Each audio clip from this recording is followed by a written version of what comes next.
Hello. तो आज हम कुछ इम्पोर्टेंट टर्म्स की बात करेंगे। ये सारे ऐसे टर्म्स हैं जो किसी न किसी एग्ज़ाम में कभी ना कभी आए हुए हैं, चाहे सीबीआई का हो, एसएससी हो, बैंकिंग का हो, किसी न किसी एग्ज़ाम में ये आते रहते हैं। इसके अलावा ये डे टू डे लाइफ में काफ़ी इम्पोर्टेंट टर्म्स होते हैं, तो आपको इनको ध्यान से समझना है। और ये सिर्फ इस पॉइंट ऑफ व्यू से नहीं समझना है कि वन वर्ड सब्स्टिट्यूशन में आएगा या कैसे आएगा, बिकॉज जब हम कुछ चीज़ सीखते हैं तो वो कई तरीके से काम में आती है, राइट। तो हर दिन कुछ इंपॉर्टेंट टर्म्स पे फोकस करेंगे ताकि आप उनको प्रैक्टिस करते रहिए। तो सबसे पहला टर्म हम लेते हैं इसमें पॉलीगैमी। ये आपने सुना होगा कई बार, लेकिन शायद आपको इसका मीनिंग ना पता हो। और आपको कुछ एक ट्रिक भी सिखाएंगे कि अगर आपको कभी किसी वर्ड का मीनिंग नहीं भी पता है तो आप कैसे पता लगाओगे। तो पॉलीगैमी जो वर्ड है ये दो वर्ड से मिलकर बना है, पॉली और गैमी। POLY। पॉली का मतलब होता है मैनी और गैमी का मतलब होता है मैरिज, ठीक है, या वाइफ्स।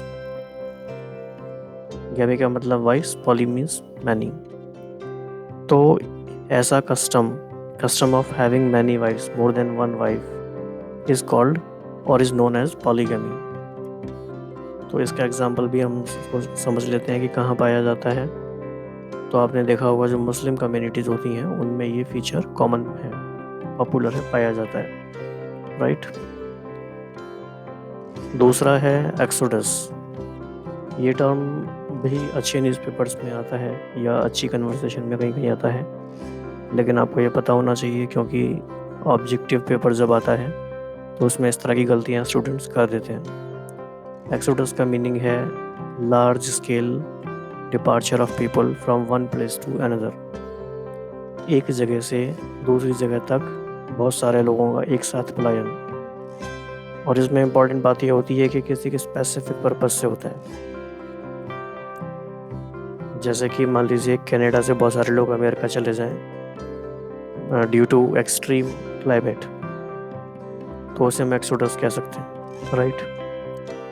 या फिर इजिप्ट से ज्यूश लोग इज़राइल चले गए थे ना, तो ये भी एक एक्सोडस कहलाता है, जो कि हिस्ट्री में इम्पोर्टेंट एग्जाम्पल है। तो exodus is the kind of migration from one place to another, आप ऐसे भी कह सकते हो।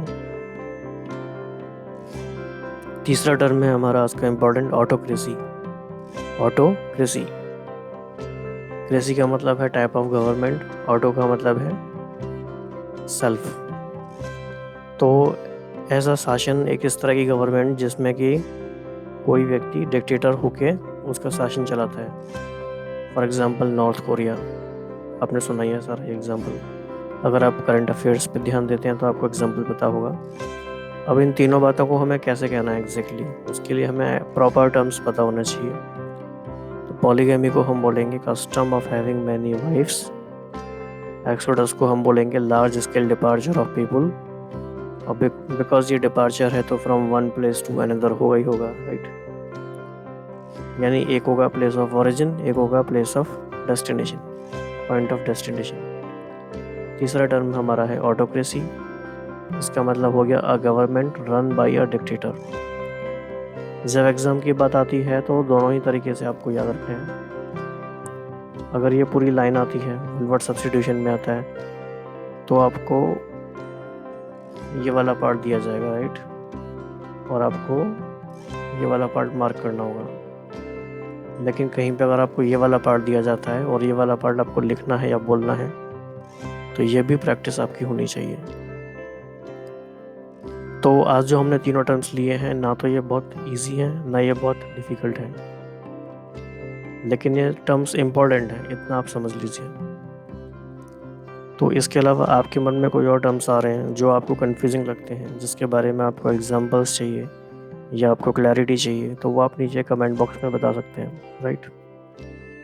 अदरवाइज़ हम डेली कुछ ना कुछ ऐसे सीखेंगे। तो अभी कुछ दिनों तक हम इसी सीरीज़ पे काम करेंगे ताकि आप धीरे धीरे प्रैक्टिस शुरू करिए और थोड़ा सा आप इनके बारे में सर्च करते रहिए। थोड़ा गूगल पे जाइए, सर्च करिए पॉलीगैमी के बारे में क्या क्या लिखा है, और एक्सोडस के बारे में क्या लिखा है, ऑटोक्रेसी के बारे में क्या लिखा है। और ये इसके बारे में हम और भी कुछ कंटेंट हमारा ये टेलीग्राम ग्रुप है। इस टेलीग्राम चैनल को, ये ग्रुप को आप ज्वाइन कर सकते हैं। तो इसमें आपको बाकी सारे और मटेरियल मिलता रहेगा।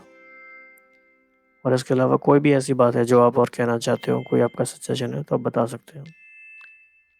ओके, तो अच्छे से मेहनत करिए आज। कल मिलते हैं। बाय।